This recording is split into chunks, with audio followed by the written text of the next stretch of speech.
Hello everyone, my name is Adam Abraham. In 1893, a young inventor by the name of Nikola Tesla burst onto the world stage with the debut at the Columbian Exposition in Chicago, Illinois, of his alternating current AC system, which today still is the standard around the world. But it's not the only device, invention, technology that he introduced. Also debuted at that time was a device called a violet ray machine, which used a Tesla coil, which used and developed a certain type of energy to actually help facilitate or stimulate the movement of energy through the body. While many of us think of ourselves as chemical factories in terms of the human body, the fact is electromagnetism is actually perhaps an even more important, though less acknowledged, element or aspect of the human being. Nonetheless, the violet ray machines were very popular for the first several decades of the 20th century, used widely, books written about them, therapies by many doctors, very highly respected. That is until, let's say, the politics of medicine changed and pharmacology became the rule rather than the exception. That being the case, if you were to find or look for a violet ray device today, you'll see the word quack associated with it. However, if you consider the source, if you consider the inventor, the one whose work we're still relying on in many other areas of life, you'll note that there is quite a bit of basis for the claims that were made for these devices. The purpose of this video is to introduce you to a modern-day rendition of the violet ray technology. It's called the photon sound beam. The purpose of this video is to talk to you a bit about this device, answer some questions, and presenting will be my friend and colleague, Jim Dooley. Thank you, Adam. My name is Jim Dooley, and I want to thank you, Adam, for permitting me, allowing me to explain the photon sound beam in a little bit more detail. Before we begin this discussion, I would like to emphasize for your viewers that I am not a doctor, I'm not a healthcare professional by any definition of the words, and I make no claims about healing anyone. I will tell you that your body can heal itself if given the right information, the right nutrients, the right water. So it's up to you. It really is. Now, that having been said, I'm going to show you today some things that have worked for me and have worked for others. Again, I make no claims for these things that they will do it for you, but I think it's something that you really would like to consider if you are not feeling well now or if you are concerned about maintaining your health. The whole concept of it actually originated, as Adam had explained to you, with the advent of the violet ray tubes in 1893 by Nikola Tesla. Thereafter, a doctor from Europe emigrated to the United States by the name of George Lakhovsky, and he came over to this country with the idea that the body was electric, it was energetic, and this was revolutionary for its time, besides Tesla and a few others. And he realized that the body, more than being just a bag of chemicals, actually resonated with certain healing frequencies. And so he developed what was called, with Nikola Tesla, the multi-wave oscillator. That was a large device whereby the person would sit between two large discs and they would broadcast a plethora of frequencies through the person's body with the concept that the cells, the individual cells, would pick up on those frequencies most efficacious for their own stability and their own healing. It worked very well. For instance, the liver may resonate at a different frequency, actually does resonate at a different frequency than the heart. And so this really began to make sense to a lot of people, and what happened then was A lot of people had been healed by this technology. Later on, Likovsky had come up to the idea in his further research that there is one frequency above all others that he deemed the universal life frequency. He called it the mother of all frequencies, and it is the frequency that all life on planet Earth resonates with. Plants, animals, and people. The frequency is 728 hertz.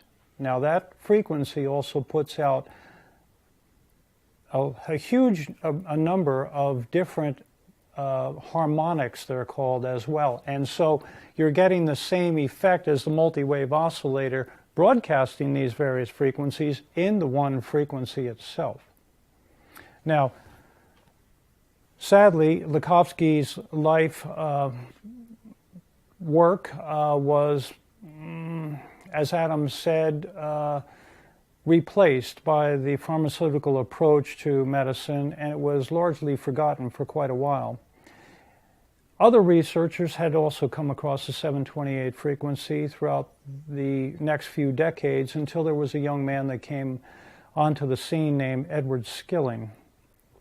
Edward Skilling was an engineer, and he began to tool around with the idea again that the energetic side of medicine was every bit as or much more important than the chemical approach.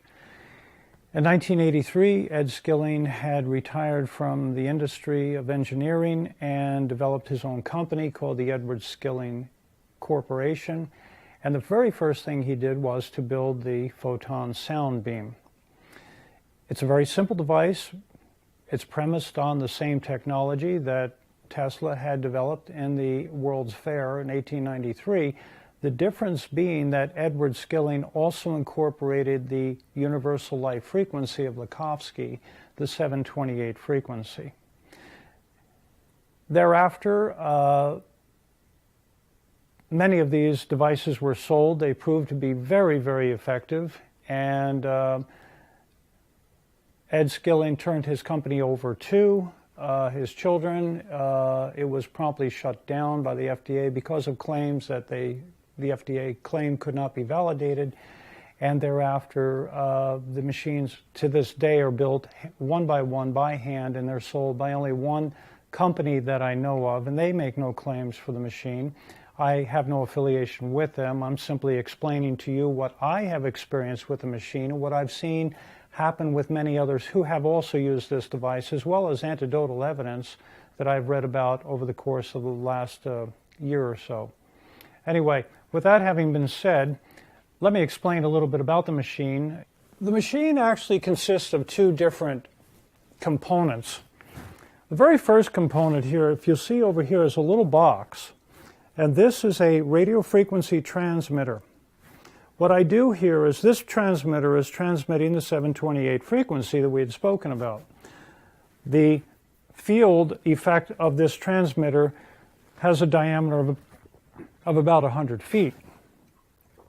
Now, by sitting in a chair such as this is the way I use the machine, you simply place this behind the back, and you're getting that full frequency from this little device. And you can see it beeping. I don't know if you can see that on camera or not, but that shows that it is working. And actually, if you have an FM radio, you can actually tune it in to number 100 on the dial, and you can actually measure the field effect of this little device by hearing it pulsing. The second is going back to the violet ray tubes. Now, this is an improvement over the Tesla device in that we now have two of them. Before there was only one. You have a sending and a grounding. And so what this does is it creates a total circuit through your body. Now, the machine itself actually puts out a very small amount of electrical current. It's fed by AC coming in from the house current into the unit. It's reduced to 12 volts. It goes through a Tesla coil. Now, a Tesla coil is a low voltage, high power radio frequency generator. And thereafter, electrical impulses are sent through these wires into these glass tubes. And the glass tubes are full of argon gas. Now, that is a very stable gas. It's called a noble gas. and it is inert, meaning it will not mix with anything because all of its electron shells are completed. And what happens is, if I might, Adam, I'm going to turn the machine on and you can hear it pulsing. Now that pulse is the 728 pulse, and the reason that it's pulsing is because this does not give the body the chance to acclimate to it. Okay? The pulsing creates wave motions within the body. I'll explain a little bit more in just a moment. Now the device itself you can't really see because we have so much light in the room, but they're actually pulsing with a blue light. But when I hold them, you may see that it pulses a little bit more. And you can also hear the change in the sound. Can you see that, Adam? The pulsing? Ken? Now this blue light is a plasma.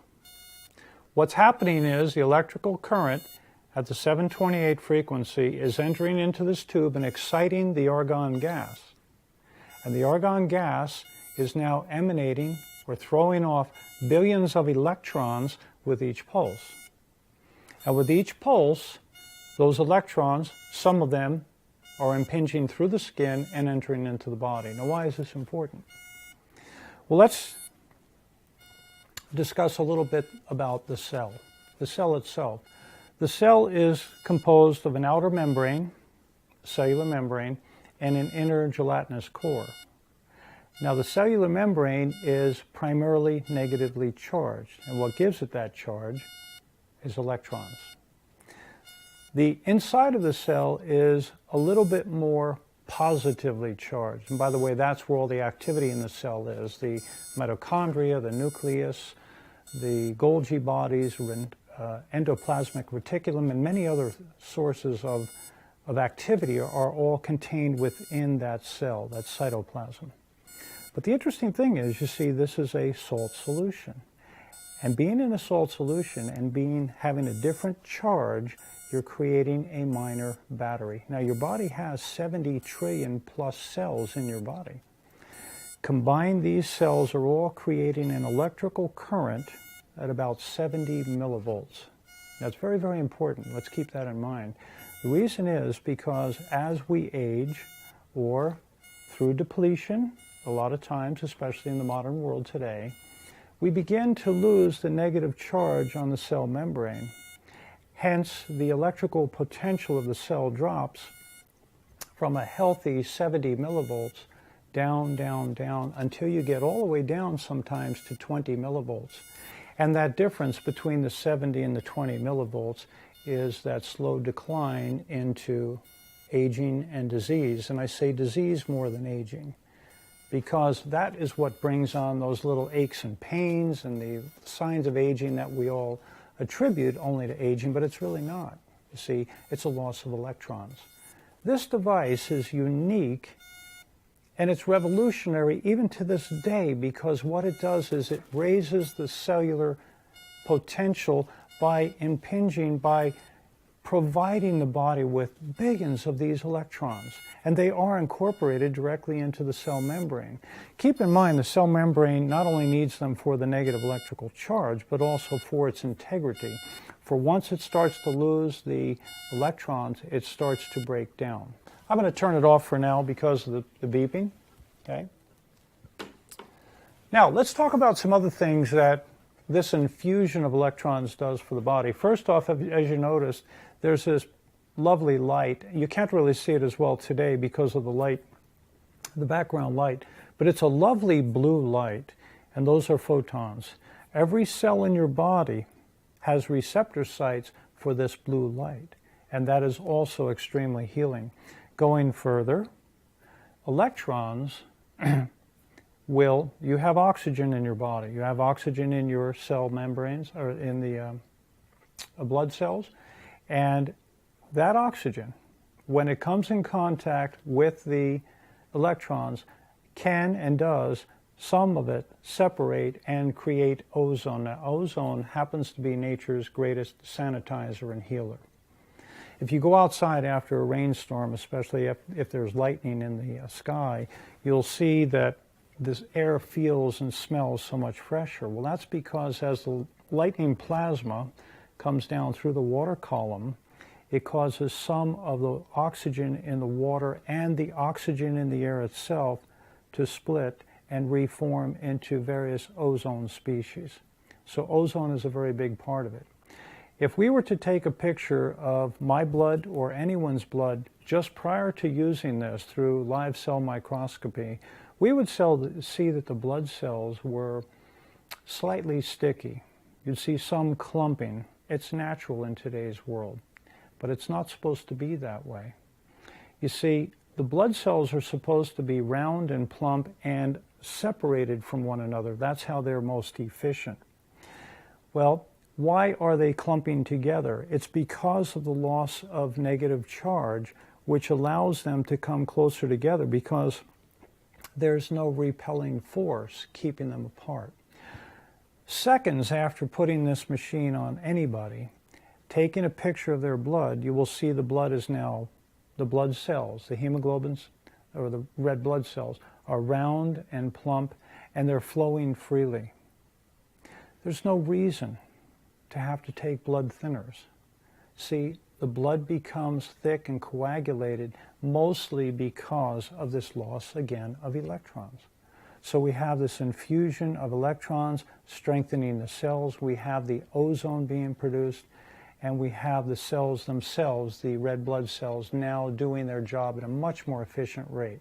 We've measured oxygen levels of the blood after using this device to 2 and 3 times more than they were before that we started using that device on that individual person.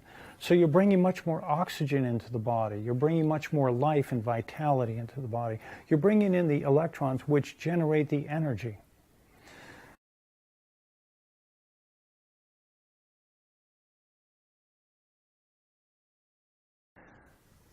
All parasites are susceptible to electrical charge. They really don't like it. The interesting thing is healthy cells don't mind electrical charge. Remember, they are electrical. And so what happens is, this is DC current, keep in mind, it's not AC current. What happens is, because of the amount of electricity, which is very small, flowing through these tubes, it will actually kill off the parasites. And that's all types of parasites. That's worms, bacteria, amoeba, fungi, candida. All of these things react in a negative way to electricity. The healthy cells are strengthened by it. So while you're strengthening the healthy cells by raising the electrical potential of the body, you're also suppressing or even destroying the parasites. Another thing to keep in mind is virtually all toxins in the body are positively charged. Now, if you remember earlier, I spoke about the cell membrane is negatively charged. So let's picture here the cell membrane carrying a negative charge. Here you have a toxin carrying a positive charge. They will adhere. Opposites will attract. A lot of people will go on cleansing programs, and that's a good thing. But a much more effective way of cleansing the body is to introduce a stronger negative charge. And that's what we do here with the photon sound beam. By introducing this stronger negative charge, the positively charged toxin will simply disassociate from the cell membrane, combine with the negative charge of the electron, create a neutral molecule, and be placed into solution for elimination. I've seen healing experiences, I've seen a lot of them now, that would normally have taken months on a healing, cleansing type of protocol, take only days or even hours. And it happened to me as well. Another thing to consider is that your body has 2 fluid systems. You have the blood system and you have the lymphatic system. The blood system travels through the various arteries and veins in the body and delivers oxygen and nutrients to the cell. The lymphatic system draws away all of the residue all of the debris, all of the waste material that the body uses in cellular respiration. The difference is the bloodstream has a heart, it has a pump, and that is what propels the blood through the body. But the lymphatic system doesn't have that. The only thing that moves the lymphatic system is motion.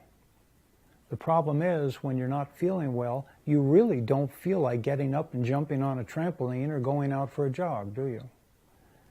And so how do we get that lymphatic system to move and to do its job of cleansing the cells? The cells are swimming in this sea of fluid. Well, that lymphatic system is a saline or salty solution. Now, every time this device pulses, it's sending this electrical charge into the body, which causes a pulsating of the lymphatic system, moving it gently back and forth, cleansing the cells in the body, removing the debris.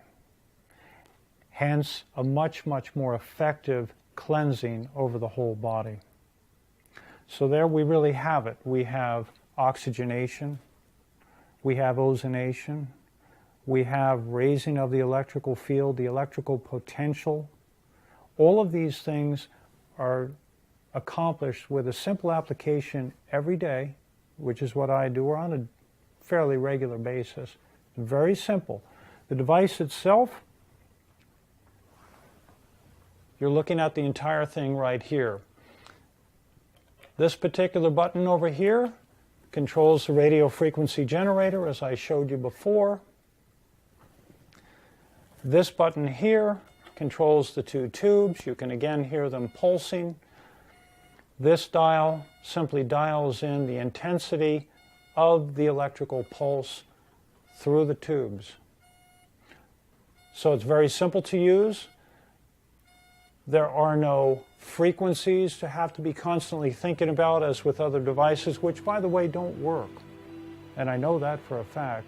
You know, a lot of people don't understand that most of these devices today are not grounded on solid research. This has over 100 years of solid research behind it, and thousands upon thousands and thousands more cases of people being healed by this. So I just wanted you to know that if you wish, you can write to me at jim@newangelafoundation.com. I will respond, and I'll let you know more about it if you have any other questions. Thank you. Bye-bye.